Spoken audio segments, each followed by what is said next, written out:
All right, next up, I've got a question from Jacob. He says, how would you recommend someone in their early 20s to save for a house down payment? Should that be part of the fun money, quote unquote, or is it okay to take a percentage from my monthly investments to save up for the house? Man, Jacob, this is a great question because I feel like our young folks, I'm going to qualify our 20s as young, there's so much anxiety around how I check the boxes in my financial life. Like we work so hard to get to like 20, 25% savings. And then we get there and we're like, man, I can't do anything that's going to pull me away from that. I can't do anything that's going to cause me to not be saving 25% into my investments for the future. But the fact of the matter is sometimes life happens and it is okay for life to happen. It's okay to be able to take pauses from that because life and financial independence is often just as much about the journey as it is about the destination. So I think the answer to your question of, okay, does it have to come out of my fund money or can it come out of my savings? Does it need to come out of 25%? In my mind, Brian, is a timeline question, right?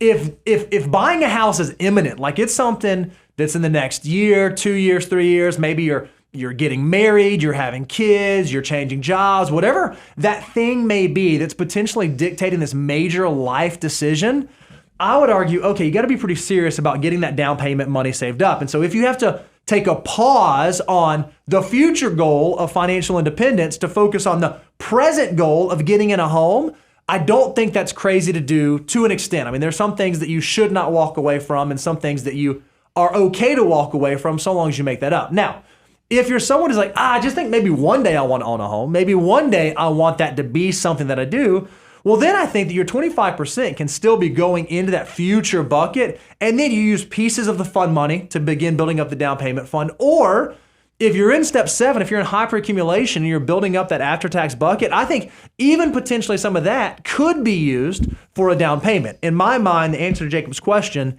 is a timeline question that would define the method through which he pursues satisfying it. Yeah, let me give you some actionable things to do also with this, Jacob, is first of all, go to moneyguy.com/resources, look at our home buying checklist. Mm-hmm. Make sure you've done your homework on that. Right. And then don't forget, because you just said this is you're in your early 20s, first home purchase.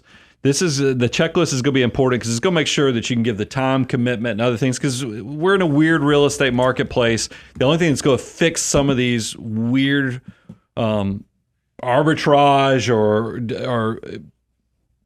really inefficient things that are going on right now with interest rates is time. Mm-hmm. So that's why this, instead of it being a 5-year decision, I really like that housing decisions right now should be 7 to 10-year decisions. Yep. So go through the checklist. Also remember, we give a lot of grace on first-time home purchases. 3 to 5% down payment, not the 20% that you hear everybody else talk about. That's on your second house or your third. Whenever you upgrade the first into the second, I want you to come up with a more conventional 20%. But I like for first home time buyers, you can do 3 to 5%. That way you're not letting the house run away from you as you're trying to come up with the down payment. Now let's get to the behavioral stuff of how do you make this work?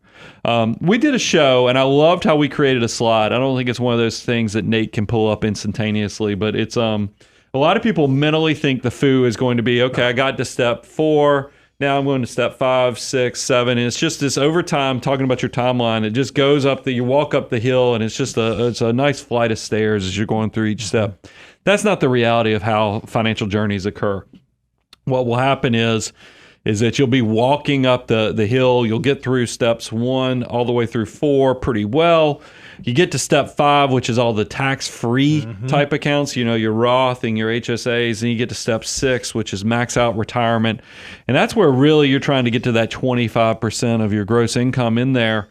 I think that the house down payment is such a big life decision, especially if you've done the checklist.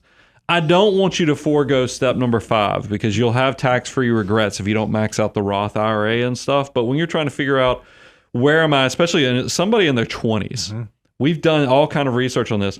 You might only have to save 20% to still have incredible things happen because just your value of your money, the time value of your money is worth so much that there might even be a little bit of play between 20 to 25% or even temporarily even down to 15% if it's such a big life goal. But don't skip the homework. That's the thing. And you also need to feel fear anytime you're not If you take a pause. If you take a pause or anything, because the thing I always get sad about is when people make positive steps. Because remember, the goal of wealth creation, or one of the things that can make wealth creation easier, make the good habits easy, make the bad habits as hard as possible. So if you create an automated plan that actually starts getting you through the financial order of operations, starts building wealth, if you ever take a step back from that because a moment in time for a life goal like a house or something, you better have fear to get it back on the automated track as fast as possible. Because I just get sad when I find out people,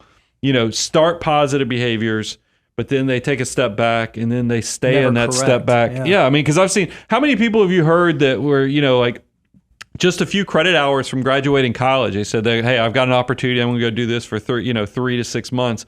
And then you find out they never graduated. Yeah. I mean, I think that happens on people's financial lives. I mean, I'll pick on my friends because we just had a great text chain recently. I gave Wealthy Barber to every one of my friends. They all funded their Roth IRAs the year I gave them the book because I got them all motivated and excited. And then I'm not so sure all my friends kept going with fully funding their Roth. I mean, shots fired to you guys because I told you I needed you to also have enough money to retire with me. I think it's going to be interesting now as I've gotten to this older, more sentimental side that you will see, and I would challenge every one of you in your early 20s, try to get excited, but keep that fire burning, that passion for understanding how do you walk through each decade of life to maximize the memories and the experiences, but also stay disciplined to let your army of dollar bills build in the background so it can work harder for you than you can with your brains, your back, and your hands. I mean, that's really what you're trying to build, and that's what financial independence and peace of mind and the flexibility that comes with it. But that was a great question, Jacob.